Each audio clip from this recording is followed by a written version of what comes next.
Well, folks, it's time to kick it old school. Grabe, itong otong to sobrang sagad. Best FJ Cruiser sa Manila Auto Salon, guys. Yeah.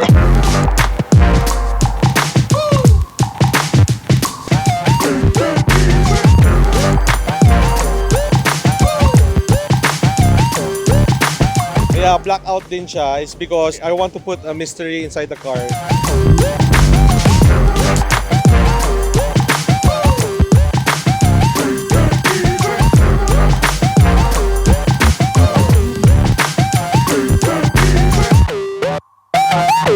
So, good morning, guys! We have a new review. Review ba ito? It's an FJ Cruiser again. Grabe, itong otong to sobrang sagad. Sobrang sagad talaga. 2022 Best FJ Cruiser sa Manila Auto Salon, guys. By the way, guys, this is for sale. So, PM Mark Margaida for inquiries, guys. Let's go!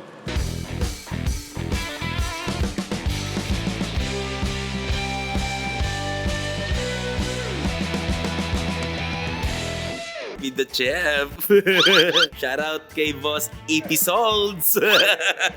Itong vlog natin ngayon, guys. Kung akalain mo kung di ka marunong tumingin ng auto, akala mo pinalitan lang yung mags. Tignan mo naman, di ba? All black. Pati auto, all black. So, mamaya, i-review natin tong car na to. Gold Star.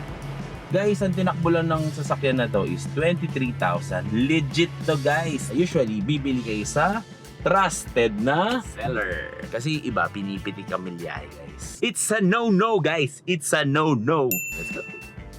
So ngayon, carpool tayo. Punta tayo ng Subic to meet friends. At the same time, magre-review din tayo ng itong auto na to. Sabi nila, pare-pares lang daw yan. Pero sabi ko nga, ang FJ, may kanya-kanyang characteristics depende sa taste ng tao.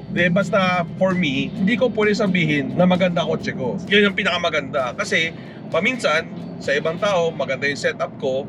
Pero sometimes, may mga iba rin, medyo pangit. Tama. So we have to respect each other lang when it comes to cars. And builds. Oo, sa builds. Huwag tayong malalait kasi hindi mo pwede laitin eh. I'm with Boss Anthony. Sa Nag-vlog din si Boss Anthony. Episodes TV. Episodes TV. Hindi, may story to, di ba? Ang part na to. Actually, may mga ibang tao sinasabi, pare, sobrang baliw ka naman, ginastos mo na ganyan kalaki yung kotse mo. Sobrang ano naman yan, extreme naman yan. Pero actually, the backstory of this, nung college kasi ako, I don't have the funds to build this kind of car. Setup ng mags, setup ng sounds and whatsoever. So, nung bata kasi ako, ang graduation gift sa akin ng tatay ko, sound sa kotse. Pero syempre, budgeted yun. Nung tumatambay ako kay JC, nakabilig ako ng mga... Mahirap, ayun yung sinasabi ko eh, mahirap tumatambay sa mga shop. Oo. Kahit wala kang gustong bilhin, mapapabili ka. Pucha, parang okay yun ah. Diba? oo. Yun yung sinasabi ko eh. Kaya sabi ko, never kang tatambay sa shop kung wala kang balak mag-upgrade. Anyway, nung narinig ko yung sounds na maganda, sabi ko, JC, next time gusto ko rin magkaroon ng ganito. For kasi, nung college ako, hindi ko malagyan ng mags yung kotse, kahit mga rota, hindi kaya ng budget. Before, sumasama ako sa mga car show, ganyan, pag may mga entry yung mga kaibigan. So parang next time gusto ko rin makasali. Believe it or not, I'm not really competing eh. It's more of yung feeling lang na Na nakasali ka? nung college ako, ito yung gusto ko marating eh. Tama. So kaya ako gumastos is more of achievement ko. It's more of For yung self. dream ko. Kumbaga sabi nga nila, bucket list check. Yeah. Oo. Meron mga iba, of course, they set up their cars and then they're proud of it. Pero ako more of inspiring people na parang dati pinangarap ko na biyayaan naman ng Diyos kahit paano. Pero syempre, nasa Diyos ang awa, nasa Tao ang gawa. inspiring people na kaya nyo rin. Basta magsipag lang and of course, syempre, kailangan budgeted yung mga ano para makaipon ka, di ba? So, yun yung backstory. I did not expect I will win the Manila Auto Salon 2022 na Best FJ Cruiser. Kasi But, syempre, nandun sila Boss Parker. oo, syempre, mga bigatin mga na ano mga yan, yan. mga friends naman talaga yan eh. Mga, Oh, kumbaga, pero sa amin walang competition kasi Yes. magkakaibigan kami. Yes. But at the end of the day, I was thankful and also of course I'm honored to won that prestigious award. Siyempre, thankful din ako sa mga shops kasi hindi ka naman Like mananalo. sino yung mga shop na yun? Yeah. Siyempre, si Mr. Sungit, si William Pett, So, TSA, si JC Car Audio, Audio, yeah. si Dr. G, of course. Yes, Yan Dr. G, pintura grabe. yan, nagkabit ng mga kids, di ba? Metro Mariwasa. Shoutout kay Boss JV ko. Yes, saka of course sila Doc Confessor, sila Kedbert, yan, yung mga Kedbert shift ups Ferrer. natin. Because hindi naman mananalo ng ganung award sa Manila Auto Salon kung hindi tama ang installation mo. Boss, baka naman Sobra-sobra na yung No? And of course, dun sa mga gusto mag-setup, di ba? Naentay sila Oo. eh. Sabi ko nga pagka ganyan, pwede ka tanungin about lowered, pwede ka tanong sa urban setup, pwede ka tanong sa campings. Ako naman kasi personally, ginagawa ko yung auto na yun para at least alam ko yung sasabihin ko. At personal experience. Kasi ayoko yung parang sinabi ni ganon, sabi na ganyan, sabi ni ganito. That's why we do this kind of vlog. We inspire guys, not bragging. Actually, ang inspiration ko ng build ng FJ na to is dalawang FJ din. Actually, one is of course, yours truly, Mark Marcaida. Nauna si Pishu. Kayong dalawa eh. Nauna si Pishu. Nauna tapos, si Pishu sa lowered and everything. Pero habang iniisip ko yung build na gusto ko sa FJ, kaya yung dalawa, yung pinapanood ko noon. Uy, sana all pinapanood. Oo. Sobrang bait to si Boss Pishu. Wala Akong masabi. Kung titignan mo yung auto, sobrang yabang. Pero yung tao, sobrang bait. Kumbaga, pag makita mo, parang di makabasang pinggan eh. Totoo yun. Eh yung iba nga, hindi naman ganun ka all out, mayabang nga eh. Pero ang golden rule ko lang sa buhay ko is always be humble. Ako hambog eh. Ay, humble. Si Mark mabait. Totoong tao. Yan. Tsaka pare, I have no respect for those people na maliliit or nanlalait ng kotse. Tapos binibase nila yung kotse sa tao mismo. It's not like that eh. Actually guys, nagkakilala lang kami sa FJCOB na 6th year ba? 7th year? 7th year na. 7th year anniversary ng FJC.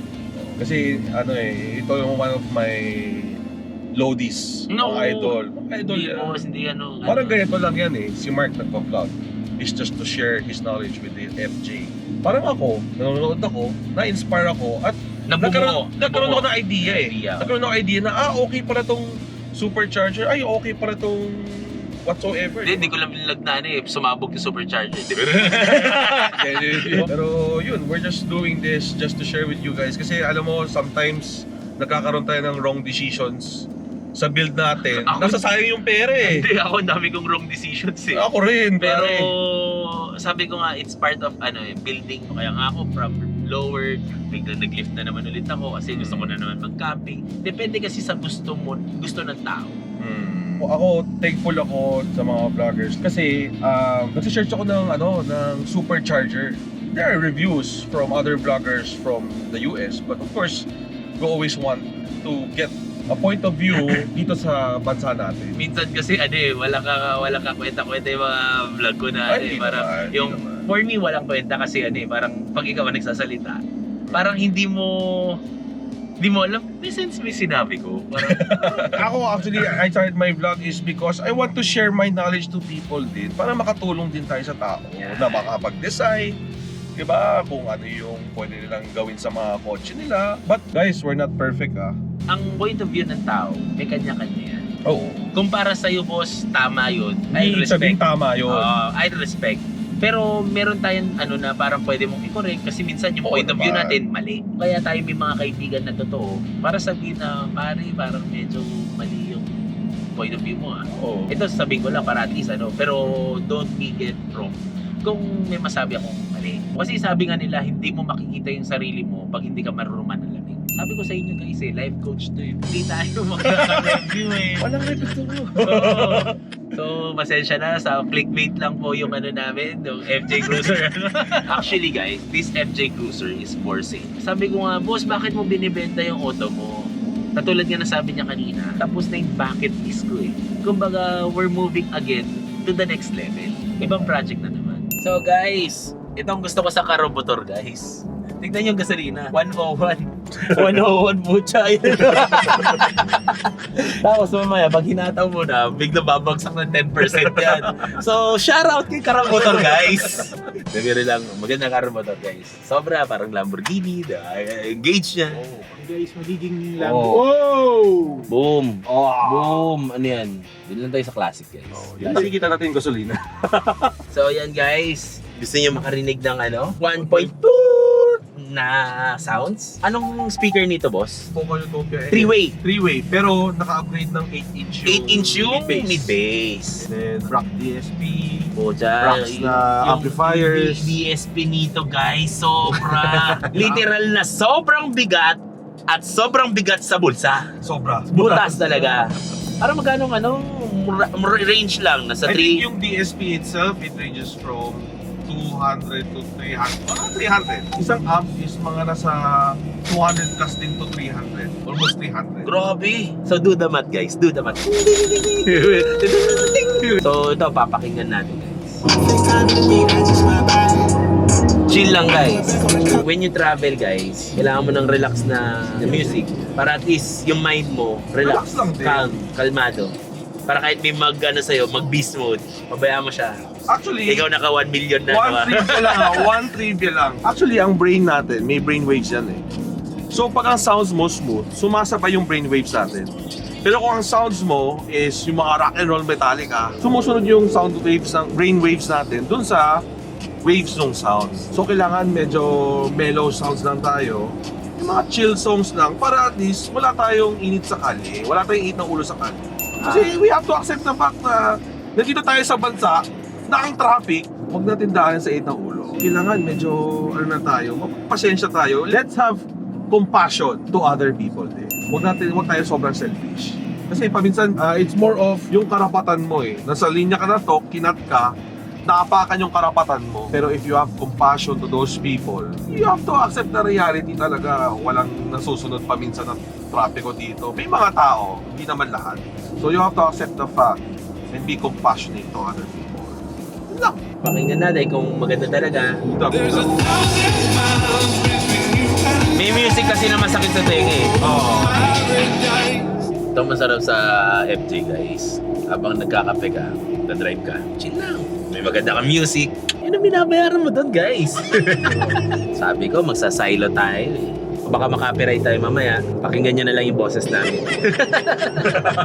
Itong ayaw ko, nakakarinig tayo ng magandang sounds. Actually, yung Jimny, sobrang tuwan-tuwa na ako sa sounds. Ngayon, sumakay ako sa FJ na medyo higher variant at saka maganda yung pagkakatono, ganyan. Pagbalik ko sa Jimny, parang naging ngungo yung kumbaga yung clarity na wala sa mga speaker, yun yung binabayaran mo sa kanila. Yung clean nung bass, Ewan ko lang kung may factor yung presyo. wala naman sa presyo din yan. Kung saan ka masaya. Doon tayo kung saan ka masaya. Hindi mo kailangan gumastos ng mahal. Tsaka not necessarily yung mahal. Yan yung pinakamaganda. Depende sa preference mo yan eh. So guys, ito yung lagi kong inaano kung gaano ba kagastos ang FJ na naka-supercharge. Right now, nandito na kami sa NLEX. Pampanga na to. Guess what, guys? Kung ilang percent na to? You know, 85% guys! Tignan natin hanggang mamaya, hanggang sa Subic, kung ilan ang kakainin niya. From Makati to Subic, naka-full tank to kahapon. Tignan natin kung ilan percent at kung try natin kung kayang bumalik. Kung hindi naman kaya, tutulak namin. Tatlo naman kami dito. Buti na lang ako nagdadrive, guys. Pero ayun, guys, mag-upgrade ka ng makina. Tapos sasabihin mo, titipid pa. At saka depende pa rin sa apak mo. Kung matiin ka, like itong car, medyo mabigat. It's because of the sounds, yung mga nakakarga.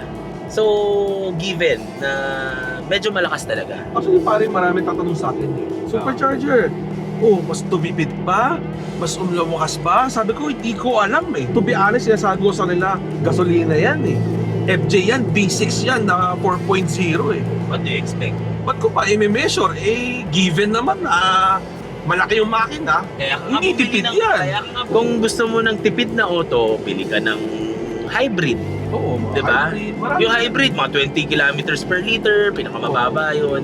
Pero the moment na dinadrive mo, yung comfort niya, napapalingon ng tao, ayun yung something na hindi mo mababayaran sa ibang motor.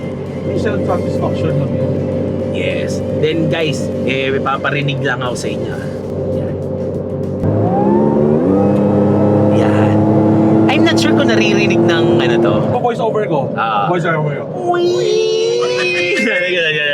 Ayun yung binabayaran mo sa supercharger guys. Yung whine ng supercharger ng makina. Yun lang. Konting flex lang.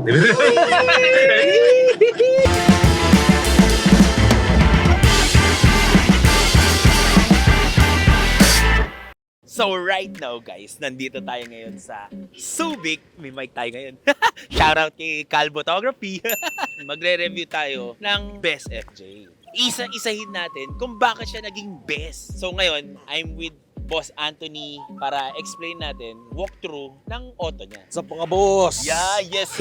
So guys, follow nyo. Episodes guys. Episodes TV. Yan. This is a 2018 FJ Cruiser. 23,000 ang tinakbo. Legit guys, hindi tayo namimitik. Hindi. Bawal sa atin ang namimitik. Umpisa natin sa harap. So ngayon guys, meron tayong syempre hood ornament. Actually, ang nagastos ni boss dito, mods pa lang guys ha, magkano? Approximately. Approximately mga 4.8. For sale tong auto na to. Magkano ang price? 4.5. Bakit siya 4.5? Yung fair pricing na mga kinabit ko dito, and of course, siyempre yung kotse, alam naman natin na hindi porket kinabit mo isang parts, i-add mo siya as a brand new Yes.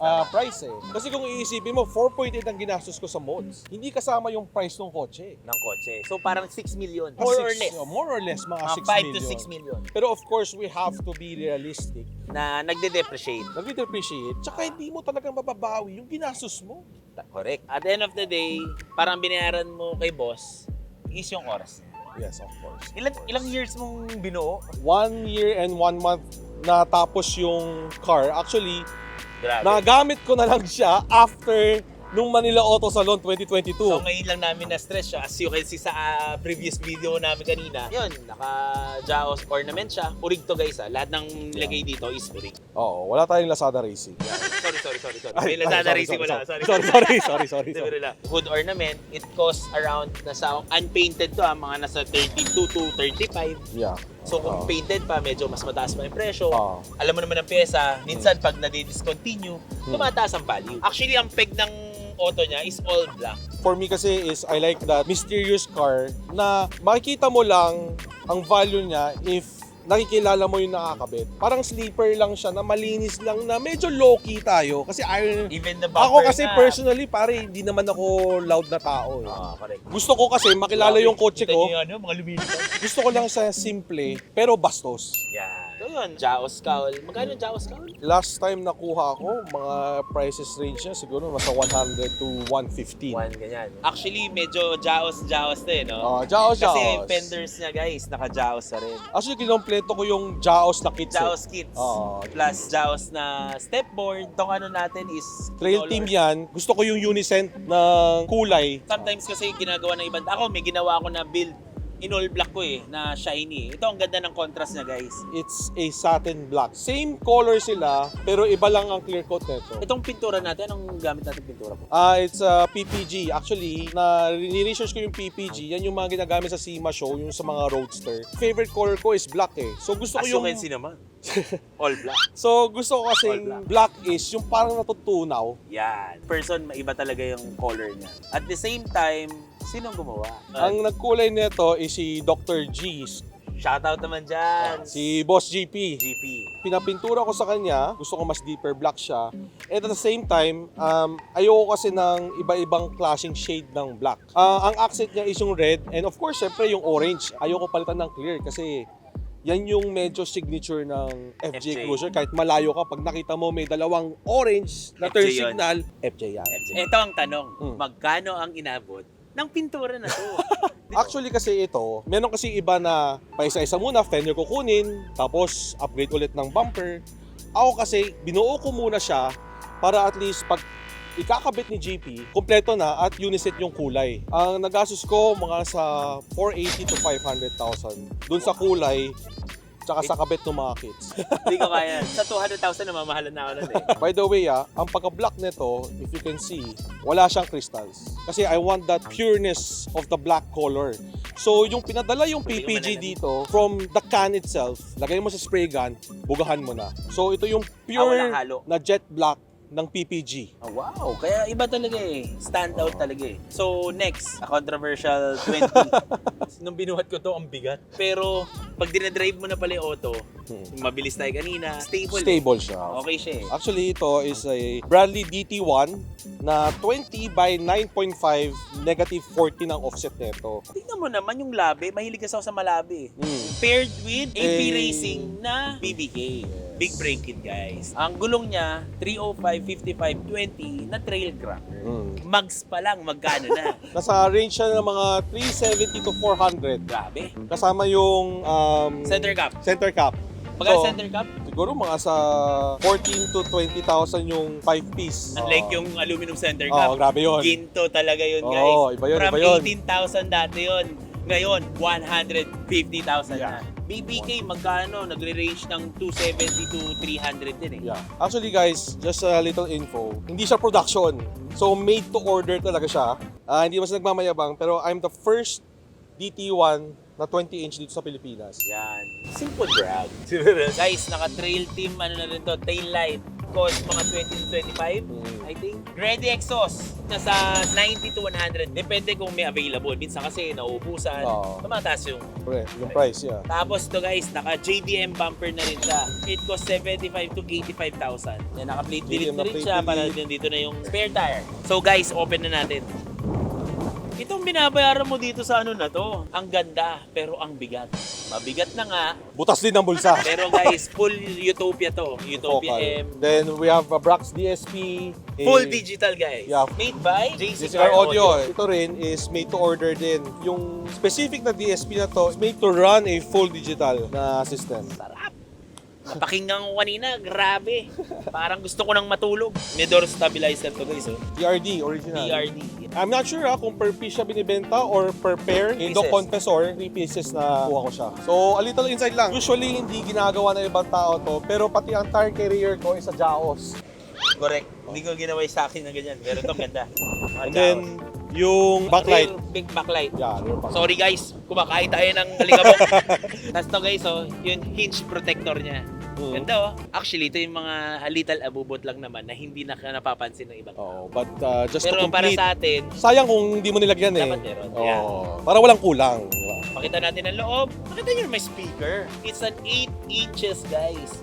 Lead base. Customized with the grab handles. Guys, ito painted din yan. Yeah. Actually, the minor details, it matters to me. Kaya pati yung sa loob, pina-body color ko siya. So as you can see, it's the same paint as they use sa body color. Ganda oh, 3-way. Pero may option tayo. Pwede natin tanggalin ng speaker para bumaba ang price. Sabi ko nga, 1.5 million ang ginastos sa sounds pa lang. Check natin ang engine bay.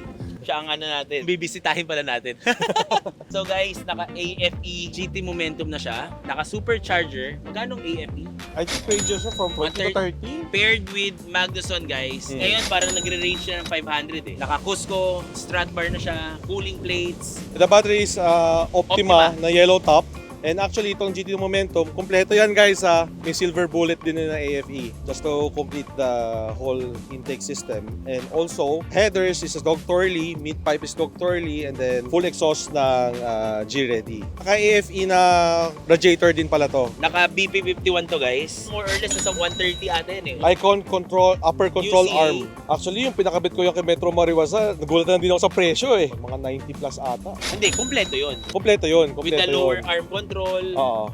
upper arm control, Oo. pati mga Panhard kompleto and... yan, all icon yan guys. all icon. Hindi kami mapapahiya when you sell it. Of course, of course. Project build na to is na-achieve na yung goal ko eh. So, I want to sell it for another project para at least may mailabang ulit tayo sa Manila Auto Salon. At 4.5 guys, hindi tayo talo dun.